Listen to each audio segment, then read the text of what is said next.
Anxiety एक common mental health issue है, लेकिन लोग इससे अक्सर मिसअंडरस्टैंड करते हैं। जब हम एंजाइटी का नाम सुनते हैं तो ज्यादातर लोग सिर्फ एक्सेसिव वरिंग या नर्वसनेस के बारे में सोचते हैं, लेकिन एंजाइटी सिर्फ इतनी ही नहीं होती। ये अलग अलग तरीकों से मैनिफेस्ट हो सकती है, जिनमें से कुछ आमतौर पर पहचानी नहीं जाती। बहुत सारे लोग एंजाइटी के सिम्टम्स को नॉर्मल समझकर चुपचाप सह लेते हैं, जबकि उन्हें एक्चुअल प्रॉपर हेल्प की जरूरत होती है। इस डिस्कशन में हम समझेंगे कि एंजाइटी क्या है, ये कैसे दिखाई देती है और कुछ अनकॉमन वेज जिसमें ये लोगों को अफेक्ट करती है। तो एंजाइटी क्या है? एंजाइटी एक नेचुरल रिस्पॉन्स है स्ट्रेस या डेंजर के लिए। ये हमारे बॉडी का फाइट और फ्लाइट मैकेनिज्म एक्टिवेट करता है, जो हमें किसी थ्रेट या किसी डेंजर के लिए प्रिपेयर करता है। लेकिन जब एंजाइटी ज्यादा हो जाए, कंट्रोल से बाहर हो जाए और बिना किसी रियल डेंजर के भी लाइफ को अफेक्ट करे, तब ये एक मेंटल हेल्थ डिसऑर्डर बन जाती है।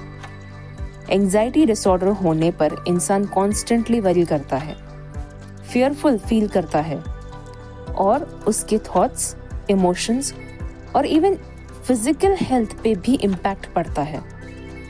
आमतौर पर एंजाइटी के कुछ वेल नोन सिम्टम्स होते हैं, जैसे एक्सेसिव वरी करना, अत्यधिक चिंता होना, रेस्टलेस बेचैनी होना, डिफिकल्टी कॉन्सेंट्रेट ध्यान लगने में मुश्किल होना, एकाग्र नहीं रख पाता इंसान अपने आप को, रैपिड हार्ट बीट मतलब धड़कने तेज महसूस होना, स्वेटिंग बहुत ज्यादा पसीना आना, शॉर्टनेस ऑफ ब्रेथ, ऐसा महसूस होना जैसे सांस लेने में दिक्कत हो रही हो।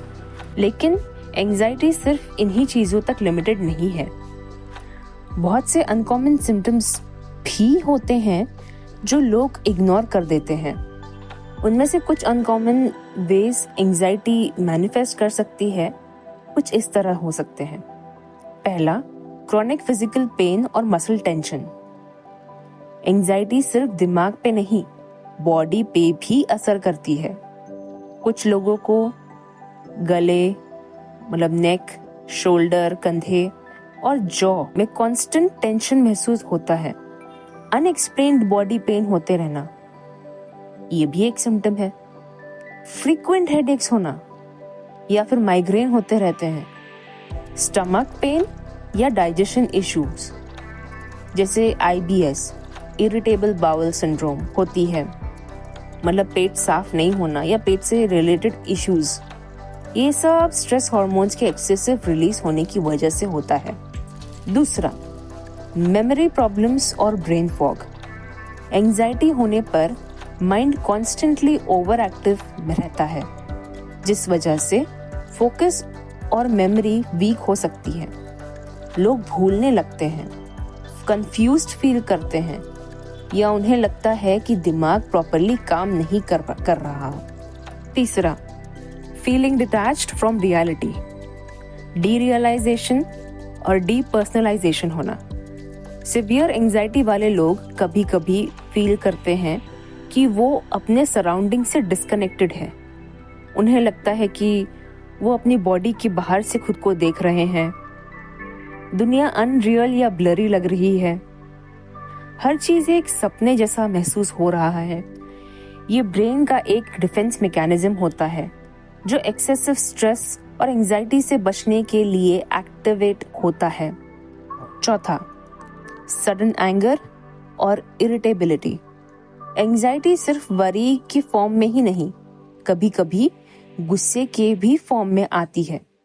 लोग बिना किसी रीजन के जल्दी इरिटेट हो जाते हैं, छोटी छोटी बातों पे गुस्सा आने लगता है या पेशेंस लूज कर लेते हैं। पांचवा, ओवर थिंकिंग पास्ट कन्वर्सेशंस। पिछली बातों के बारे में ज्यादा सोचना, जिसे सोशल एंजाइटी भी कह सकते हैं। कई लोग हर कन्वर्सेशन के बाद उसके हर वर्ड को बार बार एनालाइज करते हैं। उन्हें लगता है कि उन्होंने कुछ गलत तो नहीं बोला या सामने वाला उनसे ऑफेंड ना हो गया हो। इवन अगर कन्वर्सेशन नॉर्मल थी तभी भी। ये सोशल एंजाइटी का एक बड़ा सिम्टम है। छठवा, स्लीप डिस्टर्बेंसेस। एंजाइटी वाले लोग इजीली सो नहीं पाते, उन्हें आसानी से नींद नहीं आती। इवन अगर वो एग्जॉस्टेड, थका हुआ फील कर रहे हैं तभी भी। रात को सोने से पहले उनके थॉट्स रेस करते हैं। रात को सोने से पहले उनके दिमाग में बहुत सारे थॉट्स घूम रहे होते हैं। रात को डरावने सपने आते हैं, नाइटमेयर्स, और बार बार रात को उठ जाते हैं और फिर नींद नहीं आती। सातवां, परफेक्शनिज्म और फियर ऑफ मिस्टेक्स। कुछ लोग परफेक्शनिस्ट बन जाते हैं सिर्फ इसलिए क्योंकि वो किसी भी गलती से डरते हैं।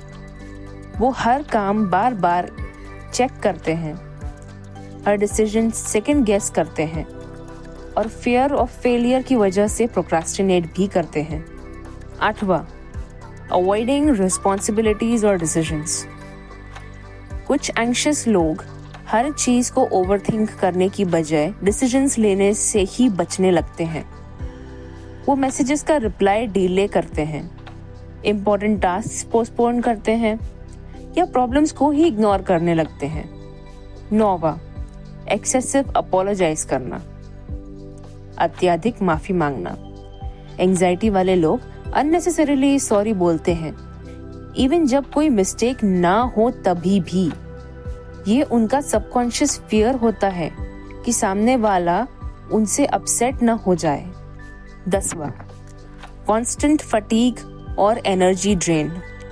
एंजाइटी वाले लोग हर वक्त एग्जॉस्टेड फील करते हैं, थकावा महसूस करते हैं। स्ट्रेस और वरी से उनकी बॉडी और माइंड दोनों ओवरवर्क्ड फील करती हैं, जिसकी वजह से उनका एनर्जी लेवल लो रहता है। इवन अगर वो प्रॉपरली सो रहे हैं तो भी। तब क्वेश्चन ये उठता है कि एंजाइटी को मैनेज कैसे करें। ये कुछ तरीके हैं जिससे एंजाइटी मैनेज हो सकती है। पहला, एंजाइटी को पहचानो और एक्सेप्ट करो। सबसे पहले ये समझना जरूरी है कि एंजाइटी एक रियल इशू है और ये कोई वीकनेस नहीं है। जब तक हम इसे इग्नोर करेंगे तब तक ये हमें और ज्यादा कंट्रोल करेगा। दूसरा, डीप ब्रीदिंग एक्सरसाइजेस और रिलैक्सेशन टेक्निक्स। 4-7-8 ब्रीदिंग टेक्निक, जिसमें 4 सेकंड तक सांस अंदर लेना है, 7 सेकंड तक सांस को पकड़ना है, होल्ड करना है, और 8 सेकंड तक फिर एक्सहेल करना है, मतलब बाहर छोड़ना है। एंजाइटी को इंस्टेंटली रिड्यूस करने में मदद कर सकती है।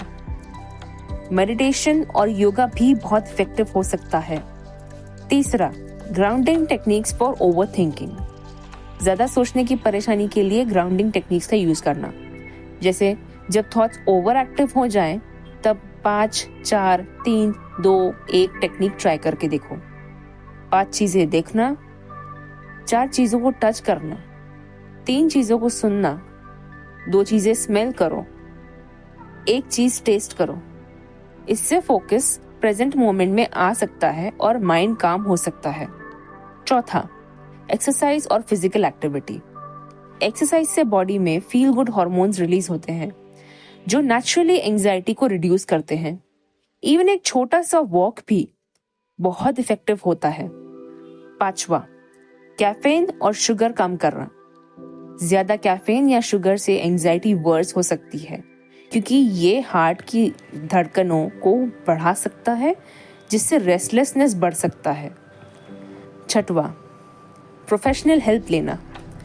अगर एंजाइटी इतनी ज्यादा है कि डेली लाइफ अफेक्ट हो रही हो तो थेरेपिस्ट या काउंसलर की हेल्प लेना जरूरी हो जाता है। बेस्ट ऑप्शन है इनफैक्ट। कॉग्निटिव बिहेवियरल थेरेपी, जिसे हम CBT भी कहते हैं, एंजाइटी के ट्रीटमेंट में बहुत इफेक्टिव होती है।